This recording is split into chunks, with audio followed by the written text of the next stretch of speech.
Assalamualaikum warahmatullahi wabarakatuh. Hello everyone. Let me introduce myself. My name is Dewi Azira.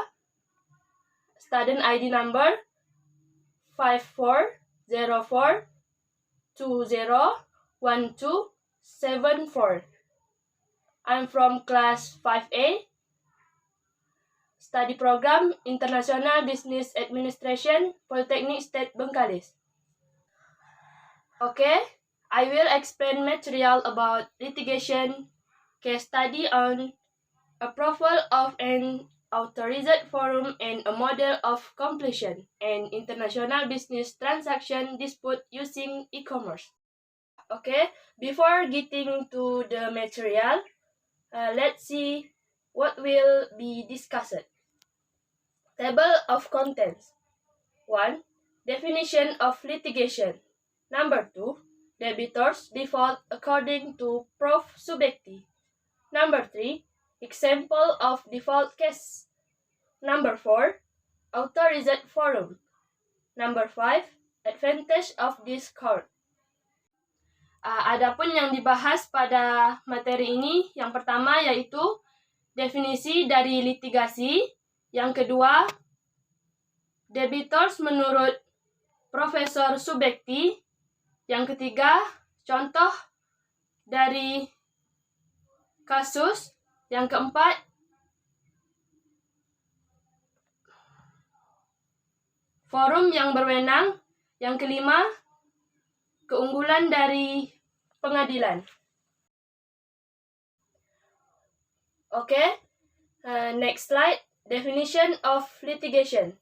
Litigation is a term in law regarding the settlement of a dispute faced through the court. Litigasi merupakan suatu istilah dalam hukum mengenai penyelesaian suatu sengketa yang dihadapi melalui jalur pengadilan. Proses tersebut melibatkan pembeberan informasi dan bukti terkait atas sengketa yang dipersidangkan. Gunanya untuk menghindari permasalahan yang tak terduga di kemudian hari. Debitors default according to prof subjecti. Number 1. Not doing what he was promised to do. Number 2. Carry out what he promised but not as it should. Number 3. Did what was promised but was late. Number 4. Doing something according to the agreement is not allowed to do.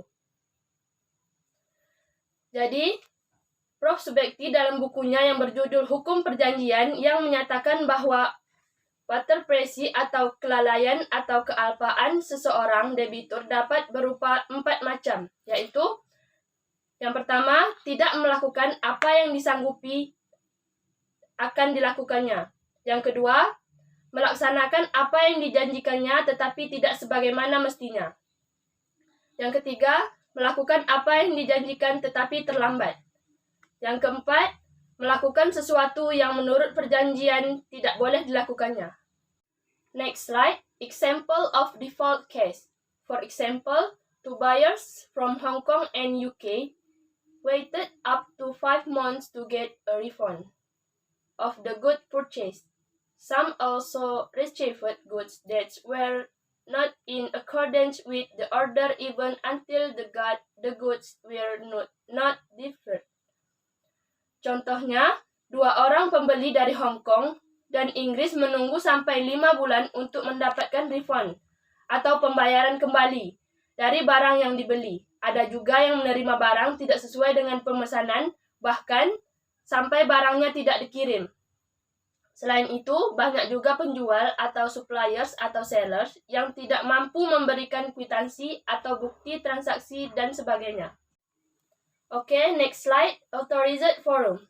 The forum which is authorized to handle disputes in international business transaction using e-commerce is regulated in Article 18, paragraphs 4 and 5 of Law No. 11 of 2008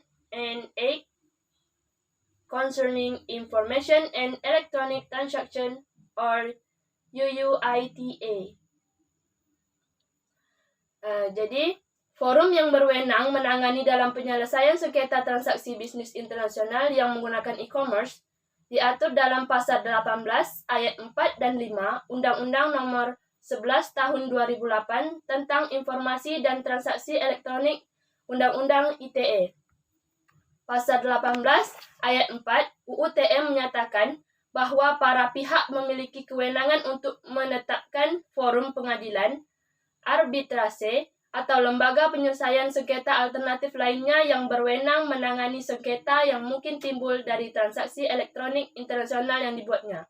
Selanjutnya, dalam Pasal 18 Ayat 5, dinyatakan bahwa jika para pihak tidak melakukan pilihan forum sebagaimana dimaksud pada Ayat 4, penetapan kewenangan pengadilan, arbitrase, atau lembaga penyelesaian sengketa alternatif lainnya yang berwenang menangani sengketa yang mungkin timbul dari transaksi tersebut didasarkan pada asas hukum perdata internasional. Okay, next slide. Advantage of this court. Number 1, this court is more aware of the applicable law. If it is chosen by a court located in a place or country whose law is also chosen. Jadi yang pertama, bahwa pengadilan tersebut lebih mengetahui hukum yang berlaku jika dipilih pengadilan yang terletak di tempat atau di negara yang juga dipilih hukumnya. Number 1, that the court is more aware of the case in question. If the chosen court is the court where the case occurs or the place where the contract is executed.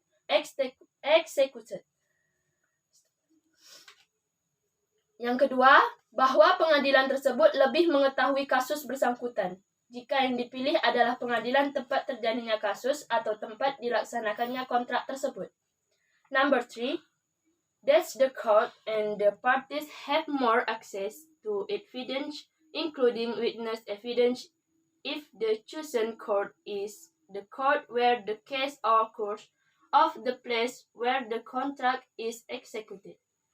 Number 3, bahwa pengadilan tersebut dan para pihak lebih banyak akses ke alat bukti, termasuk alat bukti saksi, jika yang dipilih adalah pengadilan tempat terjadinya kasus atau tempat dilaksanakannya kontrak tersebut.